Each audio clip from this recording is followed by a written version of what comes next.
लेकिन उस टाइम मैं बिल्कुल स्क्रैच से स्टार्ट कर रहा था और मुझे कुछ भी नहीं पता था, क्योंकि मैं भी ये समझ रहा होता था कि जो भी बंदा बाहर आता है एजुकेशनल पर्पज़ के लिए या स्कॉलरशिप लेकर, वो जो है ना न्यूटन होता है या आइंस्टाइन होता है। क्योंकि मेरे पास ना तो पैसा था, ठीक है, और ना ही जो है वो मेरा कोई इतना अच्छा एजुकेशनल रिकॉर्ड था। मैं देखता हूँ तकरीबन 9 साढ़े 9 बजे का टाइम था और मैं अपना फ़ोन चेक करता हूँ और मुझे फ़ोन में ईमेल आई हुई कि यार you are welcome to study in my group. और जिसकी वजह से मेरी जो आंखें हैं वो, जो क्योंकि मैं मल मल के आंखें जो है वो मेल पड़ा था, जैसे मैंने ये पढ़ा कि welcome to study in my group, that means कि यार मेरी एकदम से आंखें खुल गई।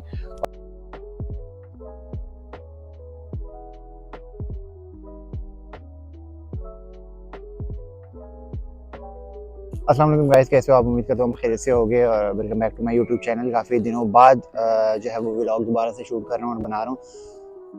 असल में मैं थोड़ा सा बिज़ी था अपनी रिसर्च में और इसके अलावा मैं थोड़ा सा बर्न आउट हो गया था यूट्यूब से। लेकिन ये है कि आपकी सपोर्ट और आपकी अप्रिसिएशन की वजह से जो है वो आज दोबारा अपना व्लॉग जो है वो स्टार्ट कर रहा हूँ और बना रहा हूँ। तो वीडियो को लाइक करना, कमेंट करना और सब्सक्राइब ज़रूर करना अगर आप मेरे चैनल पर नए हो तो।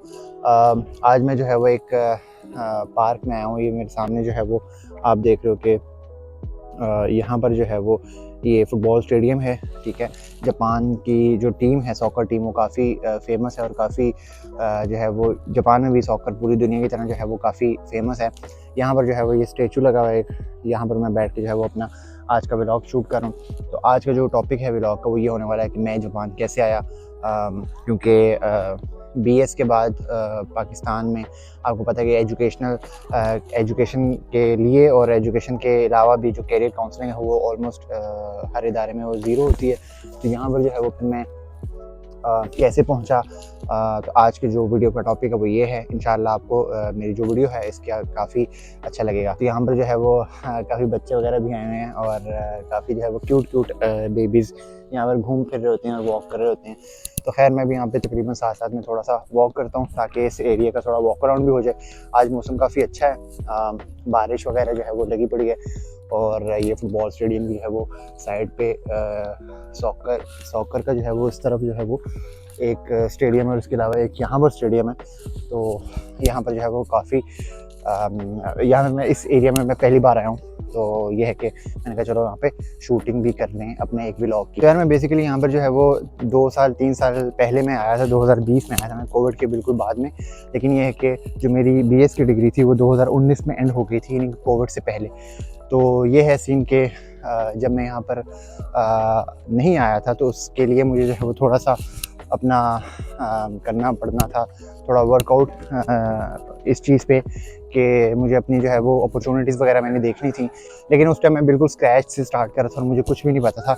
और मैं बिलीव मी बिल्कुल ऐसे ही था कि मुझे बिल्कुल इस चीज़ का जो है वो नहीं पता था और बिल्कुल जो है वो जिसको बोलते हैं ना कि आपको यार क्या ही इस बंदे ने क्या ही जाना है बाहर, ठीक है। क्योंकि मैं भी ये समझ रहा होता था कि जो भी बंदा बाहर आता है एजुकेशनल पर्पज़ के लिए या स्कॉलरशिप लेकर, वो जो है ना न्यूटन होता है या आइंस्टाइन होता है।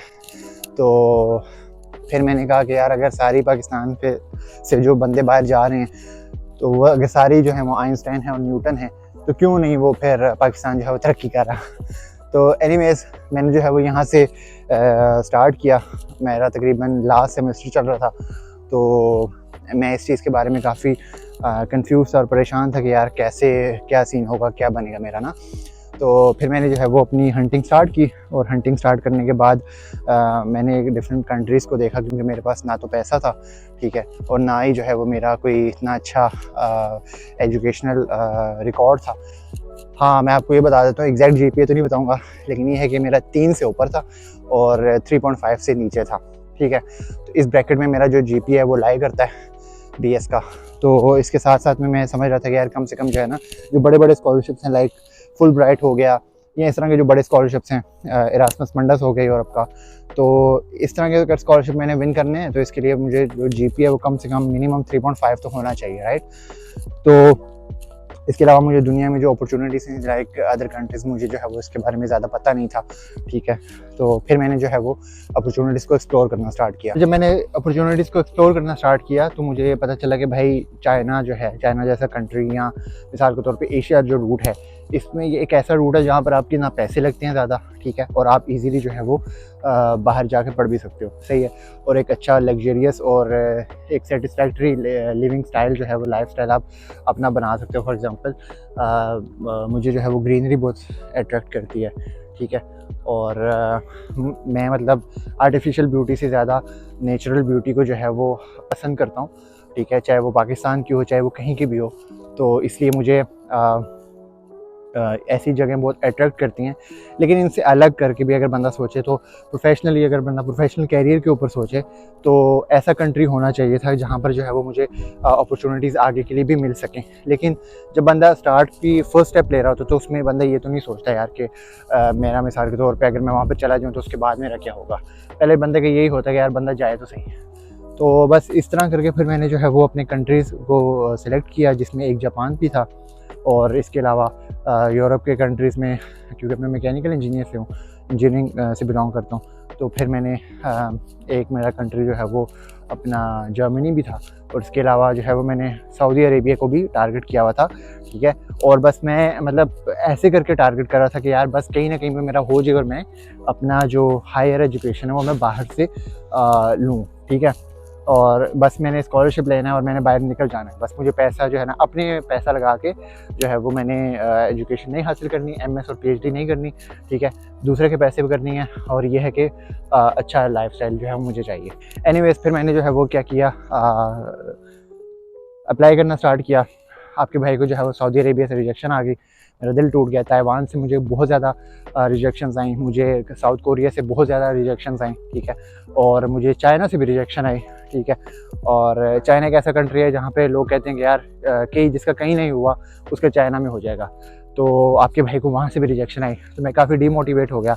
इसी असना में मुझे एक जर्मनी से ईमेल आई, लेकिन वो पार्शियल स्कॉलरशिप था, उससे मेरे थोड़ी सी मुझे ढारस वगैरह तो मिली, लेकिन यार वही सीन है कि उसमें पैसे मुझे बहुत लगाने पड़े थे, और वो पैसे टू बी ऑनेस्ट मैं लगा भी लेता लेकिन मेरे पास थे ही नहीं।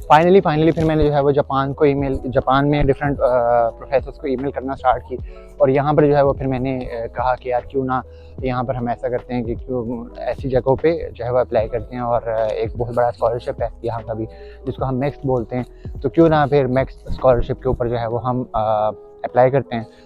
तो मैंने एक प्रोफेसर को ईमेल की, और सुबह उठ के मैं देखता हूँ तकरीबन 9 साढ़े 9 बजे का टाइम था, और मैं अपना फ़ोन चेक करता हूँ और मुझे फ़ोन में ईमेल आई हुई कि यार you are welcome to study in my group. और जिसकी वजह से मेरी जो आंखें हैं वो जो, क्योंकि मैं मल के आंखें जो है वो मेल पढ़ा था, जैसे मैंने ये पढ़ा कि welcome to study in my group, that means कि यार मेरी एकदम से आंखें खुल गई, और मेरी खुशी की जो है वो लहर का मैं आपको बता नहीं सकता। फाइनली मेरा जो है वो स्टार्ट हुआ और प्रोसेस, और उसके बाद जो है वो फिर मेरा इंटरव्यू हुआ। इंटरव्यू में बहुत सारा जेनेरिक, यानी कि मैं वो पाकिस्तान वाला इंटरव्यू नहीं था कि जिसमें आपसे इंटरव्यू के नाम पे वाइवा लेना शुरू कर देते हैं, तो वो वाला सीन नहीं था। तो मैं काफ़ी जो है वो मतलब एक जर्नल से क्वेश्चन से कि मिसाल के तौर पे आप जापान क्यों आना चाह रहे हो, आप मेरी यूनिवर्सिटी में या मेरे ग्रुप के साथ क्यों पढ़ना चाह रहे हो, राइट, रिसर्च क्यों करना चाह रहे हो, तो इस तरह के नॉर्मल से क्वेश्चन से, और जापान ने आपको क्यों अट्रैक्ट किया फॉर योर हायर एजुकेशन, तो इस तरह की जो है वो चीज़ें थी। तो मुझे काफ़ी अट्रैक्शन हुई इस चीज़ से। खैर इन एनी केस फिर मैंने जो है वो यहाँ पर वो इंटरव्यू भी मेरा क्लियर हो गया। उसके बाद मेरा जो है वो यहाँ पर फाइनली जो स्कॉलरशिप है वो मेरा हो गया और मैं यहाँ पर आ गया। मोरल ऑफ द स्टोरी ये है कि आपने एक तो घबराना नहीं और अपना जो आपकी ट्राई है वो करना नहीं ना छोड़ें। और इसके अलावा आप अभी से ये मत सोचें पाकिस्तान में रहते हुए कि यार मिसाल के तौर पे अगर मैं किसी ऐसे कंट्री में चला जाऊँ, फॉर एग्जांपल अगर मैं जापान चला जाता हूँ, अगर मैं साउथ कोरिया चला जाता हूँ या मैं चाइना चला जाता हूँ, तो मेरा तो यार कोई वो ही नहीं है वहाँ पर। मैं फ्यूचर में मतलब क्या करूँगा, मैं तो वहाँ पर सेटल होना चाह रहा हूँ, मैं ये होना चाह रहा हूँ। तो मेरे भाई एक बात मैं आपको बता दूं, जब आप एक दफ़ा पाकिस्तान से बाहर निकल आते हो ना, या किसी भी अपने कंट्री से, फॉर एग्जांपल आप इंडिया से निकल आते हो या पाकिस्तान से निकल आते हो या बांग्लादेश से निकल आते हो, दैट मीन्स के और किसी ऐसे कंट्री में चले जाते हो जहाँ पे फॉर एग्जांपल लॉन्ग टर्म में आपके पास जो है वो चांसेस कम होते हैं, अपॉर्चुनिटीज़ कम होती हैं, या फॉर एग्जांपल वो कंट्री आपको उस तरह अपनी लाइफ सेटलमेंट के लिए जो है वो अट्रैक्ट नहीं करता। मैं ये कहना चाहूँगा कि आप एक दफ़ा स्टेप लेना जो है वो मुश्किल होता है। आप एक दफ़ा यहाँ पर निकल आओगे और यहाँ पर आप आ जाओगे उस कंट्री में, उसके बाद आपके पास जो डोर्स ऑफ अपॉर्चुनिटीज़ हैं वो खुल जाते हैं, राइट। क्योंकि शायद आपको अपॉर्चुनिटीज़ इंडिया में बैठ के या पाकिस्तान में बैठ के या पाकिस्तान के किसी ऐसे एरिया से आप बिलोंग करते हैं जहाँ पे आपको एक्सप्लोर करना ही नहीं आता चीज़ों में, ठीक है। तो आप जब उस कंट्री से, अपना कंट्री छोड़ के, होम कंट्री छोड़ के दूसरे कंट्री में आते हो तो आपको चीज़ों को एक्सप्लोर करना आ जाता है। तो ये विच इज़ वेरी इंपॉर्टेंट, सही है। तो इसके लिए मैं आपको ये कहना चाहूँगा कि आप बिला झिझक और कोशिश करें आपके आपको जो भी फर्स्ट अपॉर्चुनिटी आती है हाथ में, आप उसको लेके आप निकलने की करें, और आपको निकलना चाहिए। मैं आपको ये भी बता सकता हूँ अपने बारे में कि यार मैंने कितने हज़ार ईमेल्स की, ठीक है, और कितने हज़ार ईमेल्स करने का मुझे फ़ायदा हुआ, कितना मुझे नुकसान हुआ, कितना मैंने सीखा, कितनी मेरी गलतियाँ की। अपनी हर ईमेल में मेरी ना कोई गलती होती थी।